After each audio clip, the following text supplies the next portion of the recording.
Hi friends, చాలా మంది అభ్యర్థులు చాలా రాంగ్ వేలో ప్రిపరేషన్ కొనసాగిస్తున్నట్టుగా నాకు అర్థమవుతుంది. ఏంటంటే చాలా మంది మొత్తం సిలబస్ అంతా కంప్లీట్ అయిన తర్వాత ప్రాక్టీస్ చేయాలనుకుంటున్నారు, కానీ అది శుద్ధ తప్పు. ఎందుకంటే సిలబస్ ఎప్పటికీ కంప్లీట్ అవ్వదు. లాస్ట్ మీరు 5 days ప్రాక్టీస్ కోసం కేటాయిస్తారు. ఈ 5 daysలో ఎక్కువ తప్పులు వస్తే మీరు ఒత్తిడికి గురవుతారు. ఖచ్చితంగా నా అనుభవంతో చెప్తున్నా, ఖచ్చితంగా మీరు టాపిక్ చదవండి, ప్రాక్టీస్ చేయండి. అంటే నన్నయ్య కోసం చదువుతారు, ప్రాక్టీస్ చేస్తారు. తిక్కన కోసం చదువుతారు, ప్రాక్టీస్ చేస్తారు.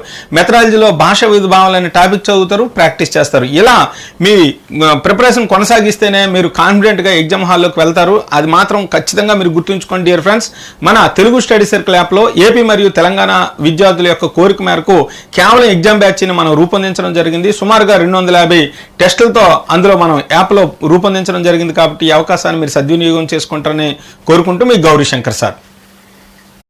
హాయ్ ఫ్రెండ్స్, చాలా మంది అభ్యర్థులు చాలా రాంగ్ వేలో ప్రిపరేషన్ కొనసాగిస్తున్నట్టుగా నాకు అర్థమవుతుంది. ఏంటంటే చాలా